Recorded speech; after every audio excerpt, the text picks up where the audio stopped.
pessoal, boa noite a todos. Boa noite. Veja que hoje nós estamos a caráter, comemorando aí festas juninas, já que nós não podemos ir a uma festa junina, afinal, infelizmente, ainda estamos em isolamento social. Podemos comemorar da forma que mais conseguimos aí. Espera aí que eu tô chamando o professor Carlos. Enquanto ele não entrou. Então, a melhor forma de comemorar é trajar camisa xadrez.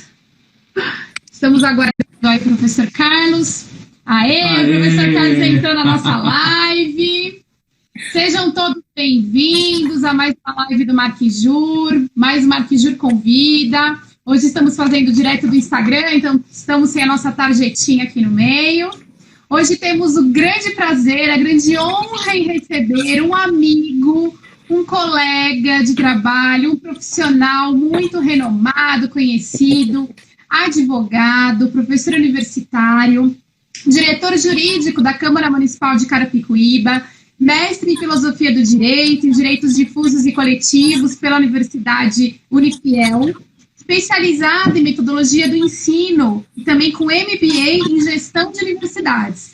Estou me referindo ao professor e doutor Carlos Ângelo Sibim Laurenti, um grande amigo de longa data, que nos aturou durante tantos anos lecionando juntos na mesma faculdade. É um imenso prazer tê-lo hoje, doutor Carlos, conosco. Muito obrigada por ter aceitado o nosso convite. E hoje ele vai tratar de um assunto muito relacionado à sua atuação profissional do dia a dia. O tema será Desafios no Legislativo em Tempos de Pandemia. Será que eles estão passando por maus bocados, Josafá, ou não? Professor Carlos, muito obrigada. É um grande prazer tê-lo conosco nessa noite. Boa noite. Bom, nós estamos com o doutor Carlos. Estar com vocês. Como é que está o som? Vocês estão me ouvindo bem? Está nos ouvindo, Carlos? Está nos ouvindo bem? Sim, estou ouvindo vocês. O seu som está um pouquinho baixo. Acho que tem que aumentar na lateral do celular. Nós já do celular hoje. Vou chegar mais pertinho aqui. Eu vou fazer um pouco diferente. Eu pensei em fazer um negócio um pouco diferente. Enquanto todo mundo faz vídeo com biblioteca atrás, eu vou fazer vídeo aqui, sentado na varanda. Eu vou fazer um negócio diferente, por quê? Nós vamos fazer eu acho que o ideal é fazer um bate-papo. Nós já estamos há muito tempo com tudo em tempo de pandemia. Olha, dificuldades no legislativo em tempo de pandemia, as audiências de custódia em tempo de pandemia, né? Audiências cíveis, separações, divórcios em tempo de coronavírus. Então, vamos fazer um negócio um pouco diferente, até porque, graças a Deus, isso está acabando, gente. Graças a Deus isso está acabando, então a gente tem que adotar daqui para frente, eu acho, uma forma mais descontraída de viver, uma forma mais descontraída de nos relacionarmos com as pessoas, menos sisuda, uma forma mais... nós temos que reencontrar a felicidade depois de tudo isso aí, né? É um prazer imenso estar com vocês aqui, doutor Josafá, doutora Verônica, pessoas com as quais eu trabalhei, pessoas de altíssima capacidade, extremamente inteligentes, companheiros, amigos, e em breve, se Deus quiser, quando decretarem que acabou o Covid-19, porque a gente funciona por decreto, né? Decretarem que acabou o Covid-19, a gente vai dar um abraço e, se Deus quiser, tomar um vinho. Né? Com certeza. Por favor, né? Mas, Carlos, deixa eu falar só uma coisa que eu não tive tempo de apresentar também, né? O Carlos Laurenti, primeiro, é um amigo de longa data, uma pessoa que nós trabalhamos juntos durante muitos anos, né, Carlos? Como sócios. Lá atrás fui estagiário do Carlos, depois fomos sócios, demos aula juntos, a gente acompanha a vida. Ele foi meu estagiário, mas eu não sou tão velho assim, viu? Parece, mas eu não sou tão velho assim, não. Nós trabalhamos juntos durante muitos anos e conhecemos muito bem a vida um do outro, a família um do outro. Carlos, eu estou muito feliz com a sua presença hoje aqui com a gente. Obrigado. E a gente sempre fala no início da nossa live que a razão é o nosso convidado. E vocês que estão assistindo a gente aqui, vários amigos estão entrando aqui na live. Eu vejo aqui doutor Urubatã. Urubatã tá aí, eu já vi também. Paula de Tarso, Stephanie, tanta gente com a gente aqui. Juliana, Stephanie, a Jaqueline Feitosa. Gente, muito obrigado. Lucas. Agora sim, Carlos, a live é sua. Muito obrigado, muito obrigado. Ó, eu acho que nós não podemos ficar assim adstritos só a esse tema, porque quando você fala em poder legislativo, você está falando num modelo que nós adotamos, que é um modelo que foi recuperado lá pela Revolução Francesa, pelos autores da Revolução Francesa, mas era um modelo que já tinha sido usado, algo que já tinha sido visto lá no século IV a.C., não é novidade nenhuma. Aí nós achamos um modelo representativo. Nós temos as pessoas que falam por nós. Tanto nas... Vamos falar de câmaras municipais, porque este ano é ano de eleição municipal, né? Nós vamos no primeiro domingo de outubro fazer uma eleição municipal. Claro, esse é um fenômeno que acontece também, de certa forma, com os deputados estaduais, deputados federais, porque, obviamente, são os representantes do legislativo que, por similitude, né, por haver uma simetria na montagem do sistema legislativo, acabam tendo funções parecidas. Então, vamos falar mais aí quais são as dificuldades do pessoal do legislativo municipal. Depois da mini-reforma eleitoral, passou a ser um pouco mais difícil você fazer uma utilização direta, uma utilização do poderio financeiro. O poderio financeiro ficou um pouco mais complexo para ser utilizado por conta da forma de aplicação. A questão das coligações também atrapalhou um pouco. Isso fez com que os candidatos, no caso a vereador, né, no Legislativo Municipal, isso também aconteceu com os candidatos a deputados estaduais, deputados federais, até mesmo ao Senado. O pessoal passou a necessariamente ter que gastar sola de sapato para ir atrás da população. Quer dizer, hoje conquista-se voto indo atrás da pessoa, indo atrás do eleitor, chegando no eleitor, dando um abraço, conversando com o eleitor, conquistando a simpatia do eleitor. Mas como você vai fazer isso num tempo de pandemia, no qual a proximidade entre as pessoas representa um risco, pode representar o contágio de uma doença? Então, o que esses candidatos têm que fazer daqui para frente? Esses candidatos, necessariamente, vão precisar fazer uso das redes sociais, do jeito que nós estamos fazendo. Não tem outro jeito. Né? Vão ter que fazer uso das redes sociais, eles vão ter que pedir voto via redes sociais, mostrar o trabalho deles, mostrar as propostas via redes sociais, e não tem outro jeito, tá? O problema é o seguinte: nem todo mundo é afeito ou está afim de abraçar as redes sociais como nós abraçamos. Nós abraçamos por uma necessidade profissional, né? Nós, advogados, estamos aí faz tempo, desde 2013, usando os meios eletrônicos para processos, para poder ingressar em processos, para poder... Agora, começamos com as audiências, né? Então, nós estamos usando... E a população em geral, porque nós, às vezes, quando pensamos em povo, nós esquecemos de considerar a diversidade do brasileiro. E é uma questão de respeito você entender que aquele brasileiro que não tem o acesso, ou aquele brasileiro que não tem o hábito de acessar o computador, também vota, também tem direito, sim, também quer saber. Como que você faz? Exatamente. Você vai na casa daquele senhorzinho, daquela senhorazinha, falar da sua proposta como candidato a vereador, vai falar da sua plataforma, das suas promessas que você vai fazer, sendo verdadeiras ou não, mas você vai lá fazer as suas promessas, e vai que essa pessoa pega Covid-19 depois. Foi culpa tua. Imagina. Você não pode. Então, hoje os vereadores eles estão aí com um belo de um abacaxi para descascar.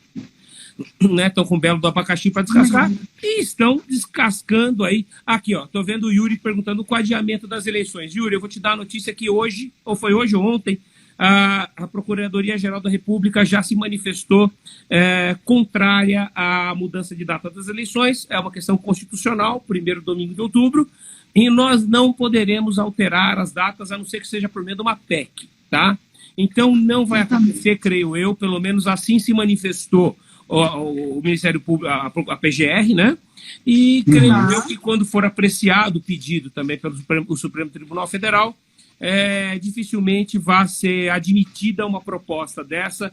E aliando esse fato à questão, né, de estarmos aí com já um um movimento de retomada das atividades, combinando esses dois elementos, eu entendo que nós teremos eleições normalmente esse ano. Tá? Agora, Carlos, Carlos, nem daria tempo para fazer uma PEC assim em cima da hora, nem daria tempo também. O problema é que o pessoal está substituindo hoje no Brasil, convencionou-se substituir o trabalho do legislativo pelo trabalho do judiciário. Né? Então, essa é uma observação que nós temos que fazer e que não pode passar em branco aqui na nossa live, gente.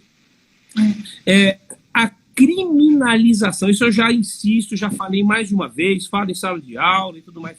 A criminalização do poder executivo, a criminalização do poder legislativo tornaram o poder judiciário um superpoder, né?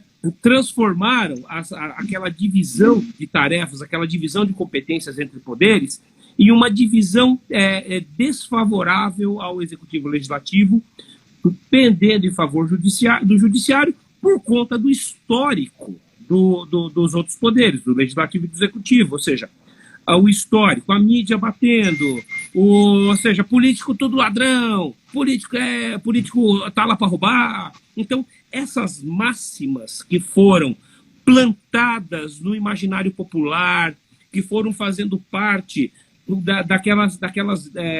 daquele imaginário, daquele conjunto de ideários urbanos, as pessoas pararam de confiar nos seus representantes porque só tem ladrão. Poxa, foi a forma que nós inventamos, gente. Não tem outro jeito, sabe? Então, se você inventou uma forma de ser representado e a representação direta é algo complexo, você vai precisar se lançar mão de uma iniciativa popular, você vai precisar correr atrás de uma ação popular, você vai precisar utilizar-se de outros modos de democracia direta muito pouco viáveis. Então, a única forma viável é você procurar o poder político. Aliás, sem o poder político não há democracia. E se você quiser viver numa democracia, você tem que ter o político. O político é um mal necessário, ele é algo que tem que existir. E se você diz que todo político é ladrão, nenhum político presta, então você transformou o juiz numa pessoa capaz de decidir por você.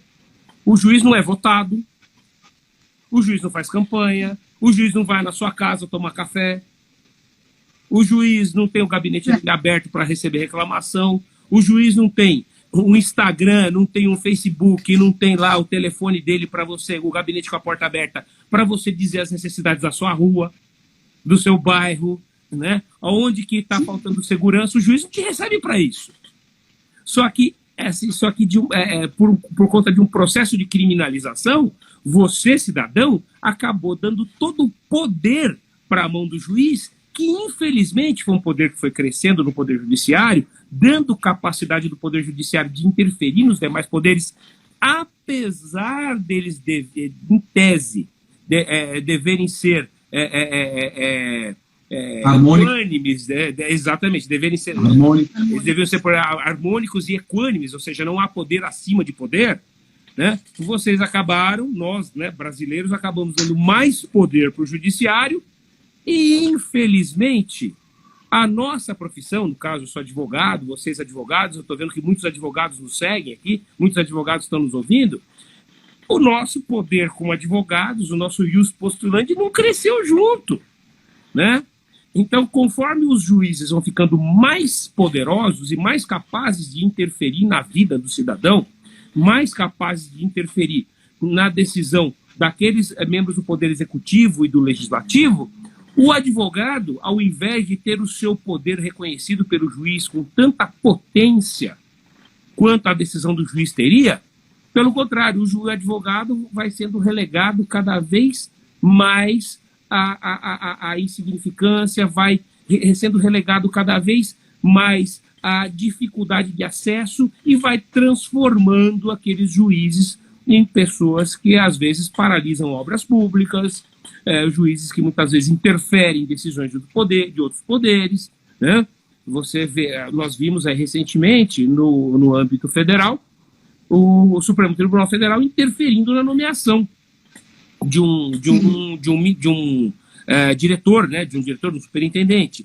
Mas isso nós vemos com frequência também nas cidades, nos municípios, nos estados, o Poder Judiciário interferindo em nomeações feitas por prefeitos, em nomeações feitas por vereadores, por presidentes de Câmara e tudo mais, por assessores. Então, existe sim uma interferência e nem sempre, né, são interferências aí que vêm para o bem. Por exemplo, eu não vou dizer aonde foi, até porque existe uma questão política por detrás. Diga, professor José. Ô, Carlos, antes de você entrar nesse assunto, eu queria, até o professor Carlos é mestre em filosofia do direito, né? E ele vai lembrar disso. Para Montesquieu, o poder judiciário nem poder era, né? Era apenas uma função e não função estatal, só era poder o legislativo e o executivo. Exatamente. O judiciário tinha o único papel de dizer o direito. O juiz estava adstrito, né? Preso a apenas dizer o direito. Aí, a posteriori, e o Poder Judiciário ganhou força de ser poder. E hoje é muito interessante a sua fala, né? Essa questão da harmonia entre os poderes, ela não ocorre e fere a independência, né? De tudo que você vem mostrando até agora aqui na nossa live, que se o Judiciário tiver todo esse poder numa nação e o Legislativo e o Executivo ele ficar abaixo do Poder Judiciário, nós podemos dizer, professor Carlos, que há uma ditadura do Judiciário ou, se deixarmos do jeito que está, uma futura ditadura do Judiciário? Uma pergunta minha. Sim, como dizia lá Rui Barbosa, né, contra a ditadura do Judiciário, foi Rui Barbosa, se não me engano, contra a ditadura do Judiciário não há quem recorrer, é fato. Né? Agora, em alguns países do mundo, o Judiciário é eleito entre pessoas capacitadas para tal. Não é o nosso caso, né? Não é o nosso caso. Perguntando o que tem na sua taça, Carlos. O que você está bebendo? Desculpe interromper, mas...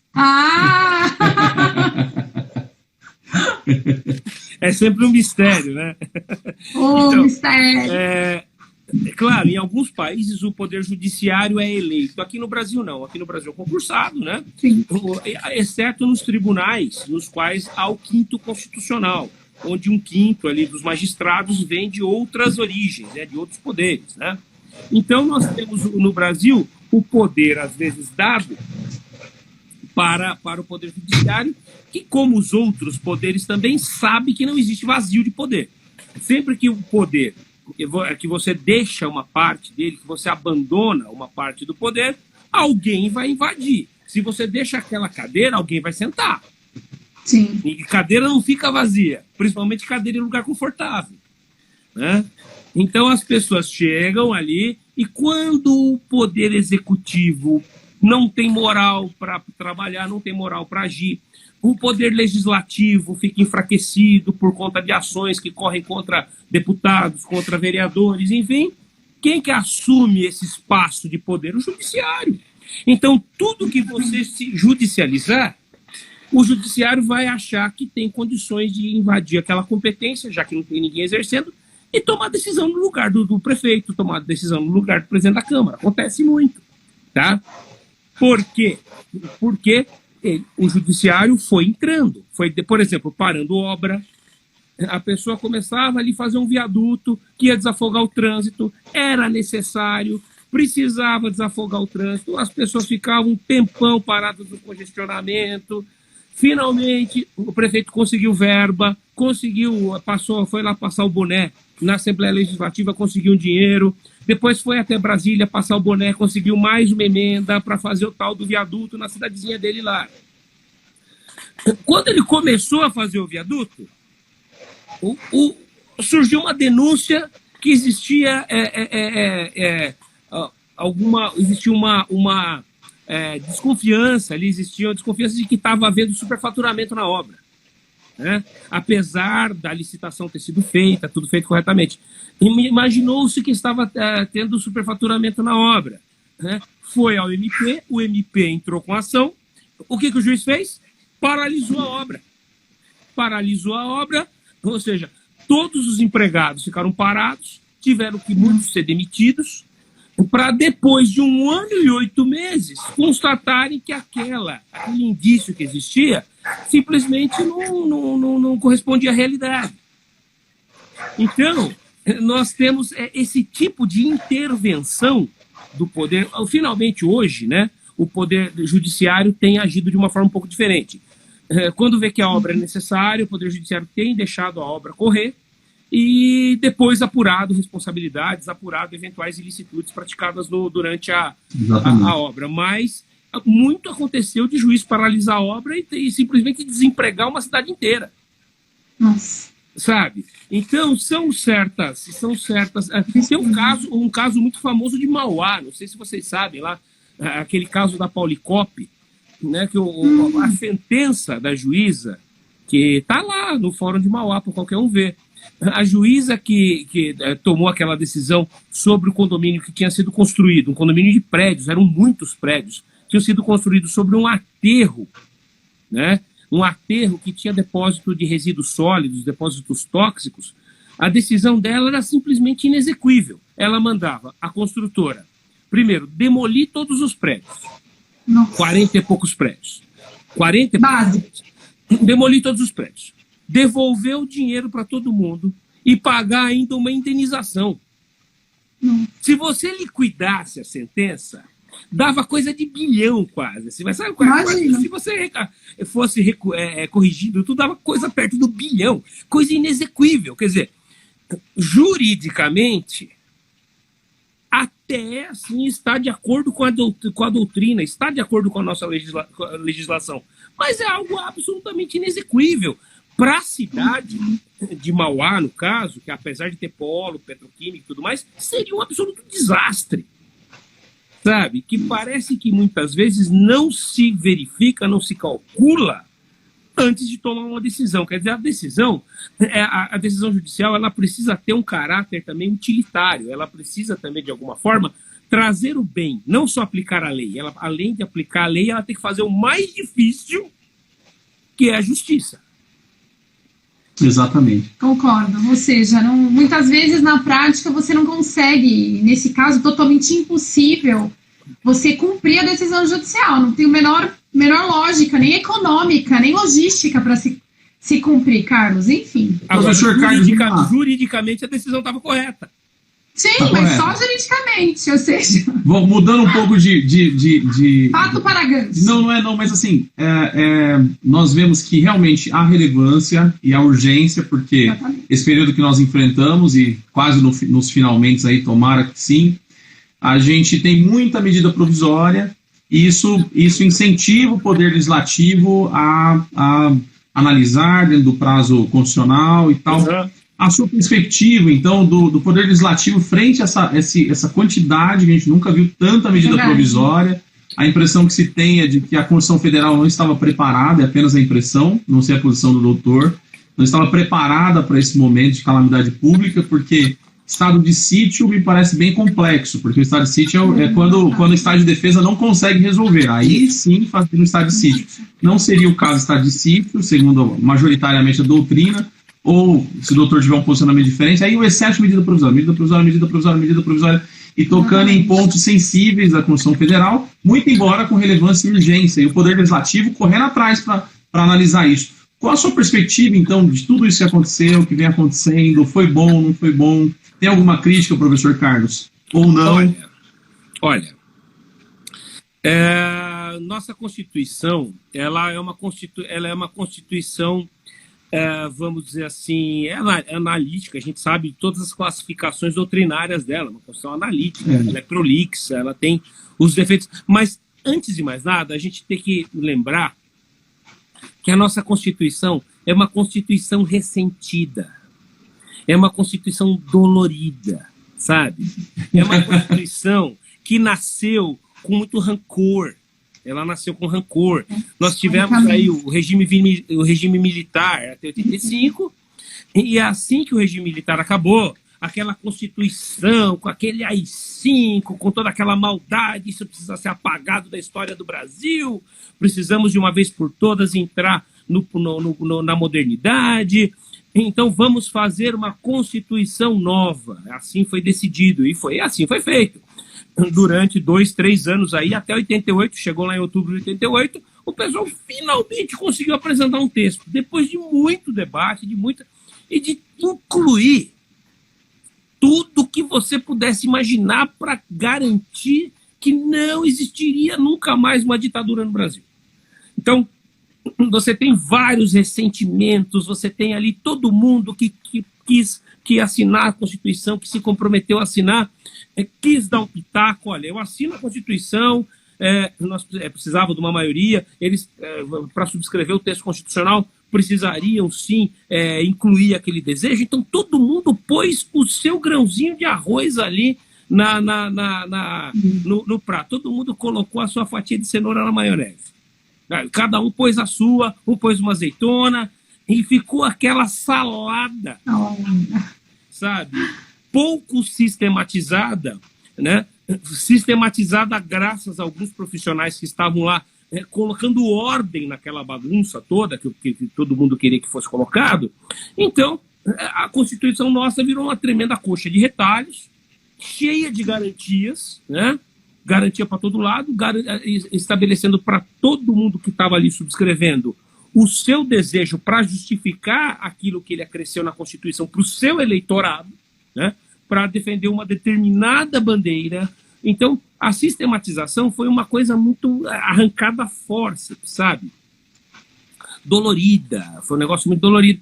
Então, nossa Constituição hoje, ela não é algo que permite que o Brasil tenha um desempenho econômico, tenha assim, aquele deslanche econômico, por conta das travas que existem, né?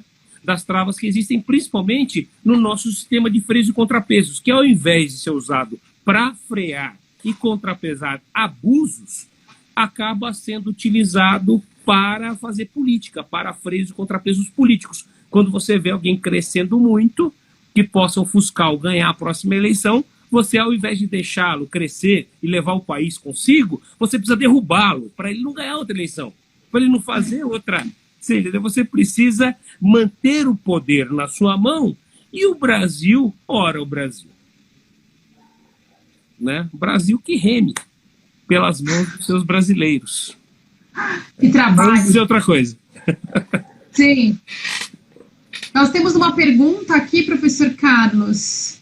Então, a pergunta, é só o nome aqui da nossa amiga aqui, tá Má Souza, 1995. Nós não sabemos quem é, mas obrigada pela pergunta e pela participação. Perguntou a respeito do projeto de lei 675 de 2020, que suspende retroativamente e impede novas inscrições nos cadastros de empresas de análise de informações para decisões de crédito, enquanto vigente a calamidade pública decorrente da pandemia do Covid-19. Então, ela falou a respeito desse projeto de lei.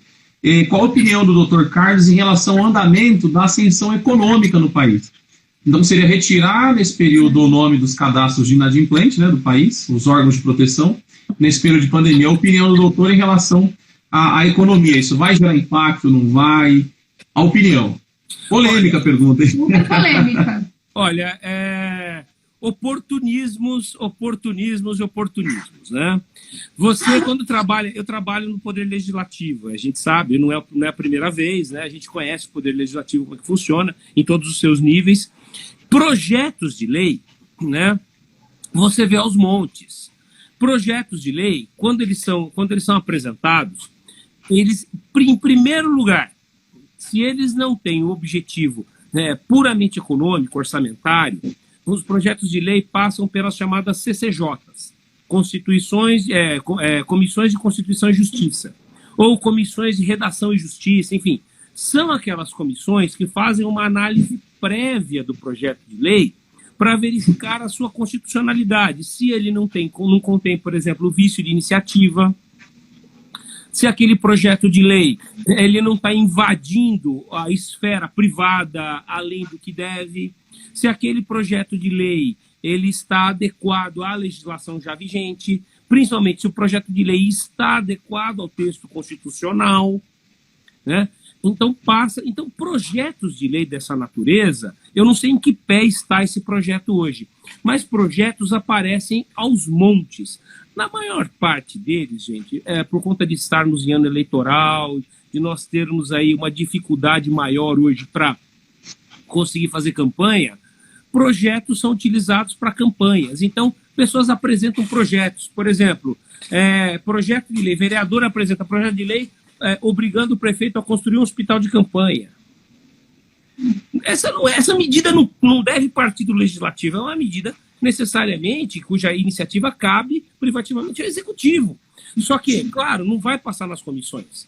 Pode ser inconstitucional, pode ser ilegal.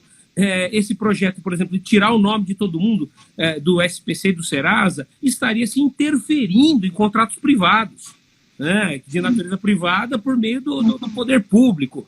Eu vejo ilegalidade absoluta, só que apresenta-se esse tipo de projeto para poder dizer para o público, olha, meu projeto de lei para tirar o nome de todo mundo do Serasa, olha meu projeto de lei para construir um hospital de campanha, esse prefeito, esse governador, esse presidente. Vocês entenderam? Então, na verdade, o candidato, o político, tal, ele usa desses projetos para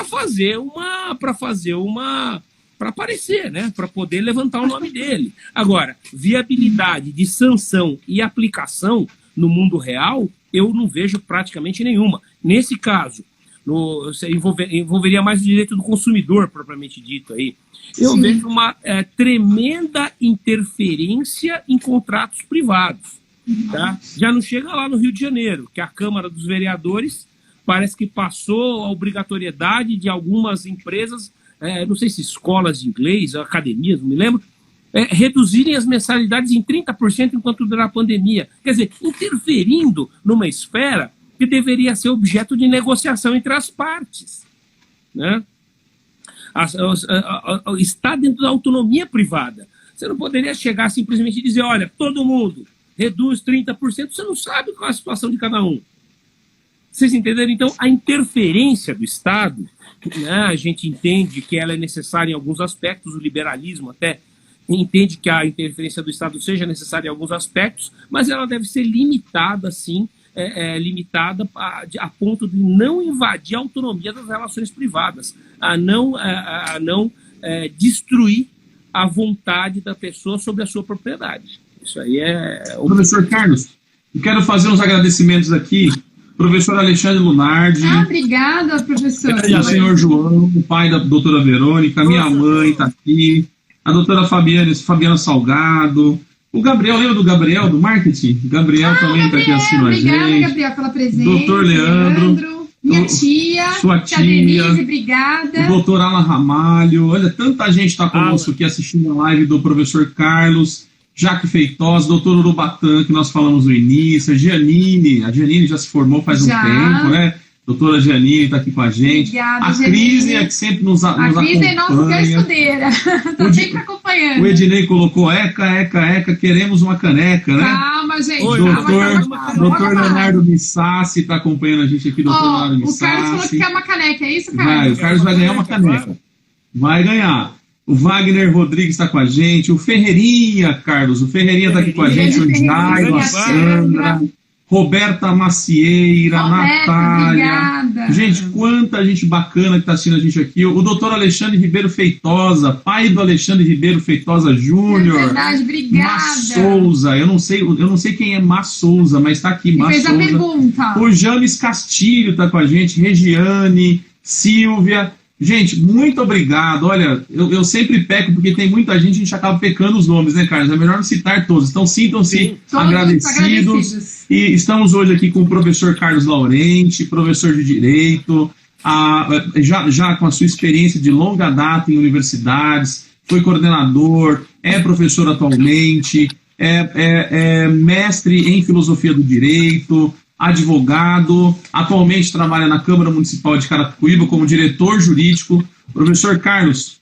essa live está maravilhosa, o tema é instigante, porque poder legislativo ainda nesse momento, como a gente precisa do poder legislativo agora, porque as decisões, os projetos de lei, esse andamento com rapidez, com celeridade, é tão importante. E vou fazer uma pergunta provocativa em relação a terminou, porque eu não sei se termina, né? Mas enfim, cessou esse momento de estresse que a gente vive, de pandemia. Isolamento. Agora vai ter que regulamentar os efeitos que ocorreram nesse período da pandemia, né? Exatamente. Olha que papel importante do legislativo agora. Eu acho que, na verdade, nós vamos ter aí uma festa do Tribunal de Contas e do MP, viu?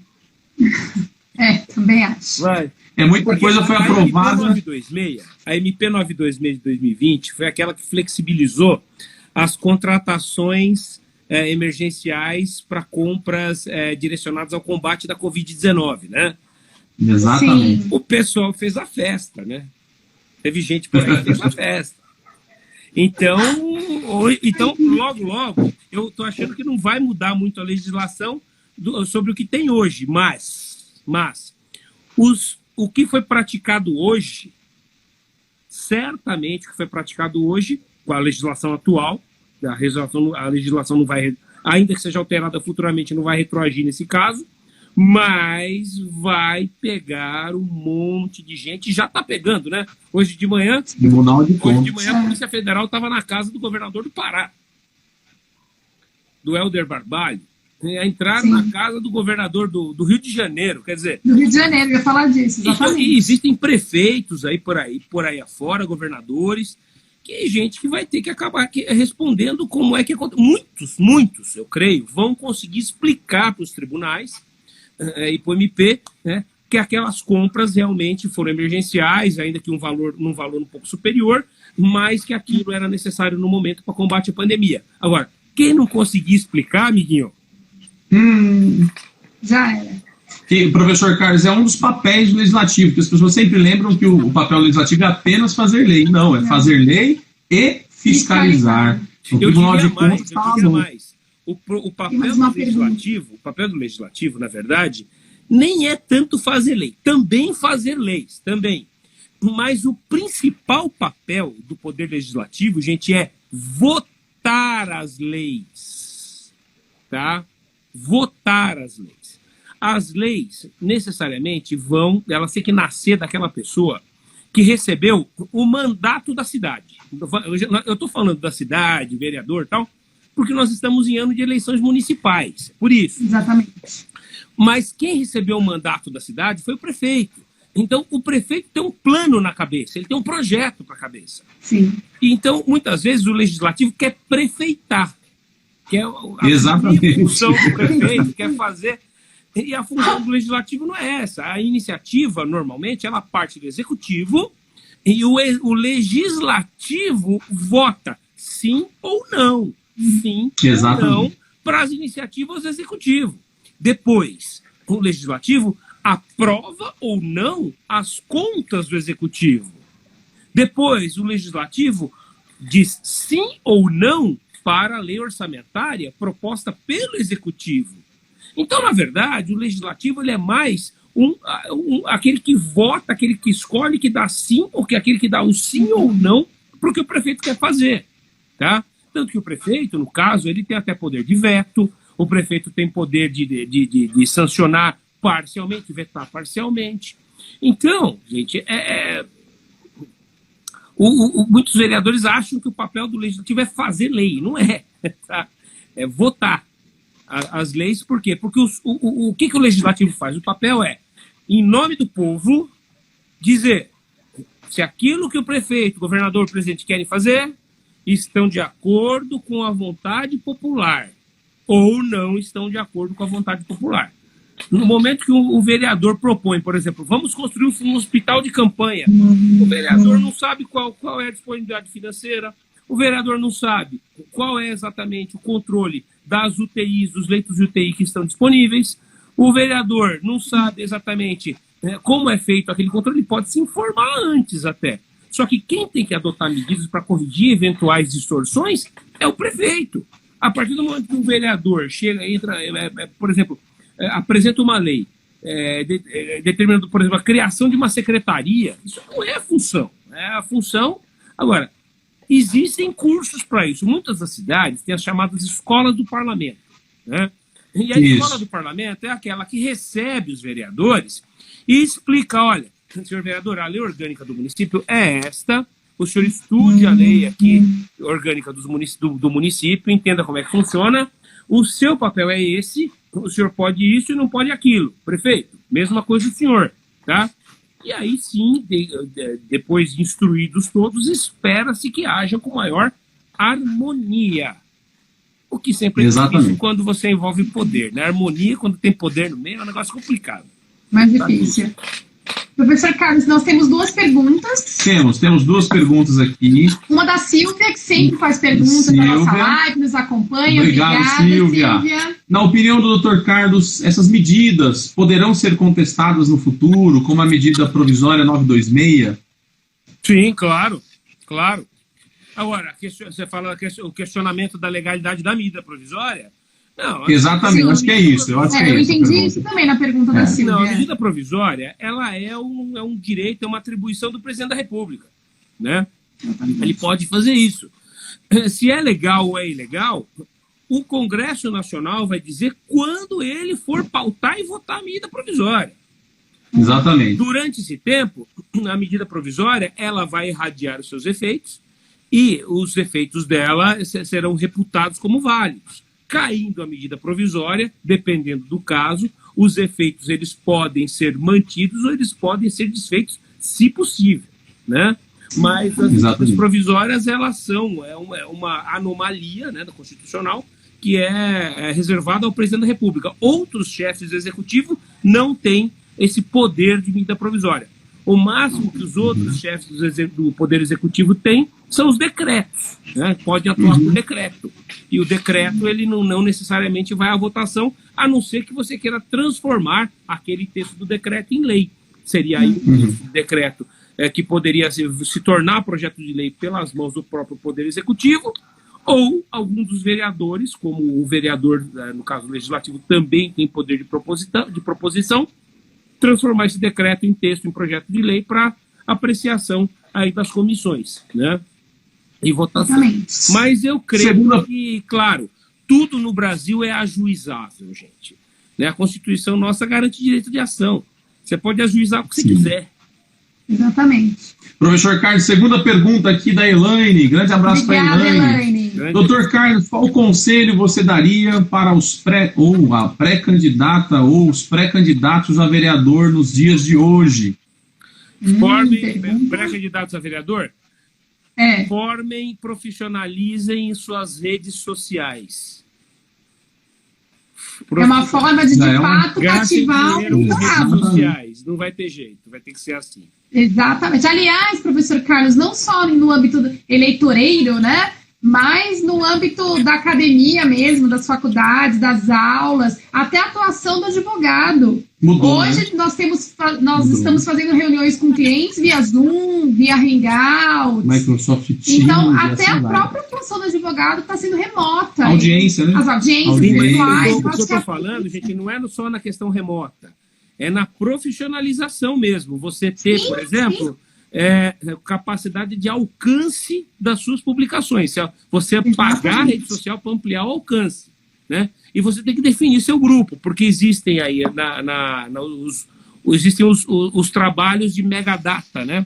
São os cálculos de probabilidade, cálculos estatísticos e as filtragens por preferência que você pode fazer nessa época de eleição. Pessoa que tem preferência por candidatos conservadores.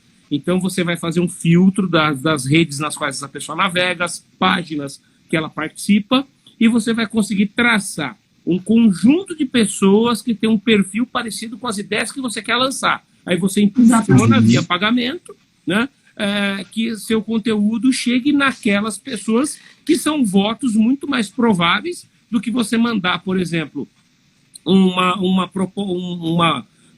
propositura anti-abortista, você é um conservador anti-abortista, para o pessoal da esquerda. Claro que o pessoal você vai jogar dinheiro fora, simplesmente não vão te ouvir, né? Então, você tem que direcionar e profissionalizar, que eu digo, é pagar para direcionamento da sua mensagem. A sua mensagem chegar aos ouvidos das pessoas certas. Aí sim, você transforma os votos que você vai poder ter, você potencializa a quantidade de votos que você vai poder ter.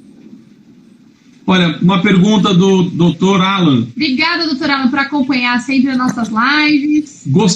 Antes eu queria fazer menção, o doutor Renato está conosco, presidente da Comissão de Direito e Liberdade Religiosa da OAB Subseção Osasco. Obrigada, doutor Renato. E o doutor Alan perguntou, gostaria da sua opinião sobre a inserção Aí, assim, tá. Ele perguntou a respeito do Colégio Dom Pedro II, né, que está na Constituição Federal. Rio de Janeiro. E o Colégio Pedro II, artigo 242 da Constituição. Isso, foi mantido na órbita federal. Então, essa questão da politicidade. Parágrafo 2º? Eu acho que aqui ele colocou o 242 aqui da Constituição Federal. É parágrafo 2º? Parágrafo 2º. Então, acho que a pergunta é mais da importância, né, doutor Carlos? Então, isso mostra... Qual a relevância? Isso mostra para vocês como nossa Constituição analítica passou dos limites, chegou a ponto de transformar em matéria constitucional algo que poderia ser tratado administrativamente em outro nível, né? Nossa Constituição, em matéria formal, ela é imensa. Agora, o conteúdo material, que seria conteúdo constitucional mesmo, é relativamente pequeno, é o essencial. Tudo que há necessidade de formal, nossa Constituição tem. Só que junto com ela, junto com esse conteúdo, material, né? Junto com esse conteúdo material, vieram penduricalhos, 1000 penduricalhos formais que não precisavam estar no texto constitucional, e até absurdos, como, por exemplo, a manutenção do Colégio Pedro II pela União. Exatamente. É uma riqueza de detalhes que eu acho totalmente desnecessária. E tem um viés totalmente histórico. Exatamente. Que poderia ser revisto a qualquer momento, né? Poderia ser retirado ou então repensado de alguma forma. Quando falaram em tirar o colégio, apareceu... Imagine vocês, quando falaram em tirar e fazer uma PEC, né? Para retirar o Colégio Pedro II, colocar ele na organização do ensino fundamental e médio federal, apareceu um cara lá dentro gritando que aquilo ali era cláusula pétrea. Essa foi ótima, adorei. Por quê? Todo mundo sabe o que são cláusulas pétreas. Você fala, isso sim. Quais são as cláusulas pétreas? O cara fala quais são e lá diz o artigo. O cara já fala. Não, eu não perguntei, amiguinho, o que são. O que são eu sei. Agora, quais são? Quais são? Aí cada um tem uma lista. Cada um tem uma lista diferente. Cada um tem uma lista. Professor Carlos, eu tenho uma pergunta. Exatamente. Voltando à questão do Poder Legislativo. Essa é a minha opinião, tá? Não sei se é a opinião da doutora Verônica. De que realmente nós, e não sei se era para estarmos preparados para isso, porque ninguém espera o pior, mas aconteceu e a gente está enfrentando e enfrenta e vai passar isso aí. Seria interessante agora, uma opinião mesmo, fazer uma emenda constitucional para regulamentar isso, porque nós tivemos aí um sofrimento grande e essa questão de competências dos estados, o presidente fala uma coisa, os governadores de estado dizem outra. E aí ficou um problema de competência, o STF se intrometendo, aí entregou a competência para os governadores, sendo que os governadores do Brasil, o Estado não tem soberania, ele só tem autonomia, isso é claro na Constituição Federal. Enfim, o doutor não acha que está na hora de fazer uma emenda constitucional assim que passar essa fase para pensar nesse momento, se acontecer novamente, e a Constituição estar preparada para isso? Aí a importância do Poder Legislativo, que só eles podem, né? Isso em âmbito federal. Então, o Supremo Tribunal Federal já fez isso, né, doutor? O Supremo Tribunal... Aliás, o Supremo Tribunal, quando a gente fala em legislação concorrente, a gente fala, se eu não me engano, 24 da Constituição, né? Quando você fala em legislação concorrente, você estabelece que a competência, ela é a competência total, competência integral, a competência master é da União, e você tem aí, no que a União não legislar, os estados podem legislar e os municípios legislam de forma soberana no que for interesse local, né? Até o momento que o estado legislar sobre a mesma matéria, que aí, nesse caso, ele vai revogar a lei estadual no que não for incompatível com a lei federal. É aquela regrinha de ouro da legislação concorrente. No caso, a manutenção da saúde e segurança, da saúde pública, se eu não me engano, competência concorrente. Então, eu entendo que o Supremo Tribunal Federal já deu entendimento que existe na Constituição de que você necessariamente precisa regionalizar, né? Regionalizar a segurança pública já foi entendida dessa forma, a saúde está sendo entendida dessa forma, e o marco regulatório agora do saneamento básico está indo também nesse sentido, de você estabelecer uma regra a ser definida pelo ente local, com base na necessidade local, nas questões ambientais locais, nas questões costumeiras, né, locais. Então, existe sim a necessidade de você contemplar a competência, você dá competência para estados e municípios poderem agir de acordo com as suas necessidades. Isso aí o Supremo Tribunal Federal reconheceu no combate à Covid-19. O governo federal estava querendo reabrir o comércio e tudo mais, entraram com ação, não lembro quem foi, mas o Supremo Tribunal Federal não. Cabe aos governadores e aos prefeitos dizerem a respeito das necessidades locais sobre a abertura ou não do comércio, sobre proximidade ou não das pessoas, sobre a realização ou não de eventos, tipos de empresas que vão ficar abertas, tipos de empresas que vão ficar fechadas, circulação e tudo mais.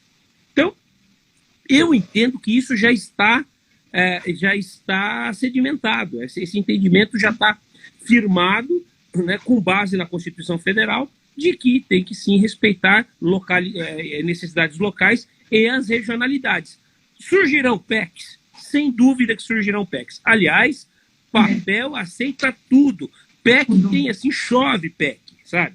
Agora, que haverá PECs nesse sentido, sim. Mas, no meu ver, o Supremo Tribunal Federal, quando entendeu dessa forma, ele já deu uma solução para essa questão aí. Governadores e prefeitos, sim, têm autonomia para decidir sobre as necessidades locais e regionais. Temos mais uma pergunta aqui, doutor Alan. Qual a importância do Poder Legislativo nesse momento de pandemia? Na sua visão, os vereadores, deputados, senadores e outros membros legislativos estão preparados para esse momento? Olha, doutor Alan, um grande abraço, doutor Alan, grande amigo nosso, um prazer estar falando contigo aqui, estar falando para vocês aqui. Qualquer hora eu passo aí para tomar um café. Olha, ninguém estava preparado. Ninguém estava preparado.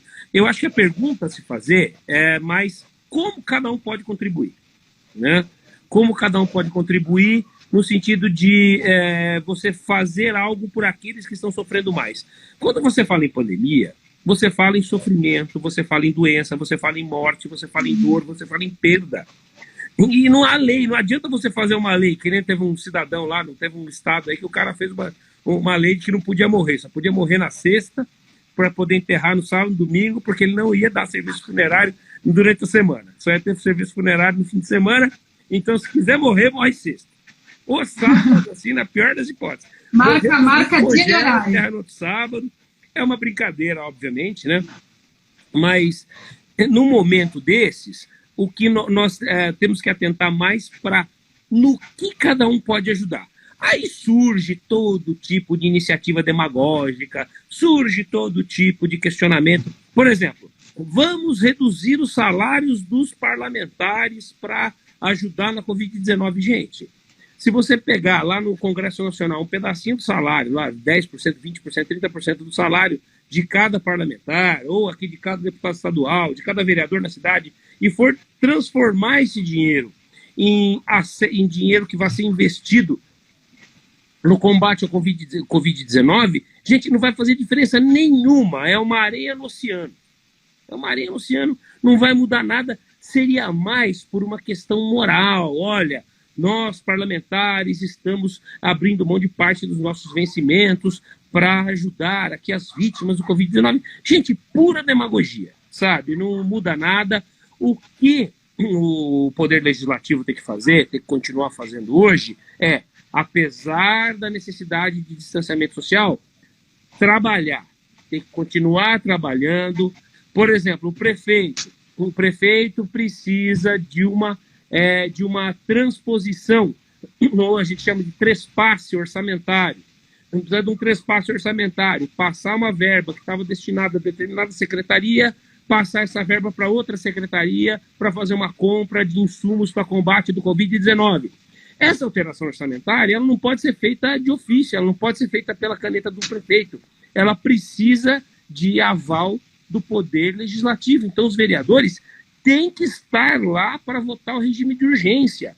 Tem que estar lá e vendo que essa verba vai sair de uma secretaria que não está utilizando o dinheiro. Por exemplo, Secretaria de Esporte. O dinheiro inicialmente destinado nas LDOs do ano passado para as secretarias municipais de esporte praticamente ficarem tocados, porque não está podendo financiar campeonato de futebol, não está podendo financiar nada, então o dinheiro ficou parado. O que é ideal hoje? Você fazer o traspasse do dinheiro do esporte para o dinheiro para a saúde, ou para compras, enfim, né? E o vereador tem que estar lá para votar, apesar da necessidade. Exatamente. O vereador precisa nem que vote, por exemplo, como nós estamos fazendo em Carapicuíba, nós estamos fazendo sessões pelo Zoom, né? Como se fosse uma aula. Todo mundo entra no Zoom, a servidora lá que faz a ata fica com a gente, o presidente dá a palavra, o vereador encaminha voto, o vereador vota, né? E a gente está trabalhando assim à distância. Tem vereadores idosos que são de grupo de risco, não estamos arriscando, mas eles estão podendo exercer o direito para o qual eles foram eleitos, com tranquilidade, tá? Professor Carlos, tudo que é bom acaba logo. Já. Sério? Nós temos mais 4 minutinhos. Caramba. Eu sempre deixo minutinhos para a gente fazer o encerramento. Foi uma live tão boa e tão gostosa de fazer. Foi bem acompanhado. Foi um bate-papo bem acompanhado de um amigo que passou muito rápido. Parece que passou 2 minutos e passou quase 1 hora. Eu agradeço muito, professor Carlos. Com certeza, nós sabemos o quanto o doutor gosta de falar, ainda mais questões relacionadas ao legislativo, do direito público. A gente poderia ficar horas aqui tratando desse assunto. Mas, infelizmente, o Instagram nos expulsa. Então, gostaria muito de agradecer a todos que nos acompanham e falar rapidamente que nós iniciamos hoje o sorteio, né, a campanha para o sorteio, que vai ser realizado na semana que vem, na quarta-feira, tá, na nossa live, do curso que o professor Luiz Rodolfo ofereceu gentilmente à Marquijur, que é um curso de teoria e prática da argumentação jurídica. Legal. É um curso que vai acontecer do dia 1º de julho ao dia 16 de setembro. Eu já postei no nosso Instagram todas as informações. Então, siga o nosso Instagram. Exatamente. Compartilha com 3 amigos, curte a fotinho que eu postei lá do curso do professor Luiz Rodolfo, que automaticamente você vai participar do nosso sorteio na semana que vem. Muito obrigada por sempre nos acompanhar aí. E, professor Carlos, como sempre, é um prazer tê-lo conosco. Carlos, muito obrigado de coração. Se vocês quiserem acompanhar o professor Carlos, é @Carlos_Laurenti, com TI no final. E pode mandar inbox. Eu vi que tinha uma pergunta legal aqui do Marcos. Depois manda inbox para o professor Carlos. Com certeza ele vai ter um tempo aí para responder vocês. Carlos, muito obrigado. Suas palavras finais. Eu quero agradecer a vocês, a doutora Verônica, ao doutor Josafá pelo convite, pela oportunidade. Conseguimos aqui fazer uma live um pouquinho diferente, né? Um negócio um pouco mais descontraído. Quero agradecer a todos que entraram aqui para assistir um pouquinho, nem que tenham assistido um pedacinho da nossa live, já está bom demais, a todos que comentaram, todos que fizeram perguntas, e estarei sempre com vocês. Meu Instagram está à disposição, muitos de vocês têm o meu contato. Estou aqui e quero a caneca. Pode deixar. Sexta-feira, professor Alexandre Lunardi, às 18 horas também, gente. Não esqueça, 18 horas, como foi hoje, com o professor Carlos. Gente, beijo, muito obrigado. Obrigada, gente. Quando ele colocar no suporte, o celular fica assim, ó. Pode deixar que a gente vai falar com ele vai tratar. Não, ele é muito alto, então a gente vai falar com ele vai tratar sobre o teletrabalho. Não percam, então, sexta-feira, também às 18 horas. Gente, se cuidem, fiquem em casa na medida do possível. Estamos retomando a vida aos poucos, mas quem tiver uma idade avançada aí, algum problema de saúde, tente permanecer na sua casa por uma questão de segurança, né, de saúde mesmo. Se cuidem até sexta-feira. Até a próxima live, gente. Até a próxima live, gente. Tchau, tchau. Obrigada, tchau, professor Carlos. Tchau, tchau.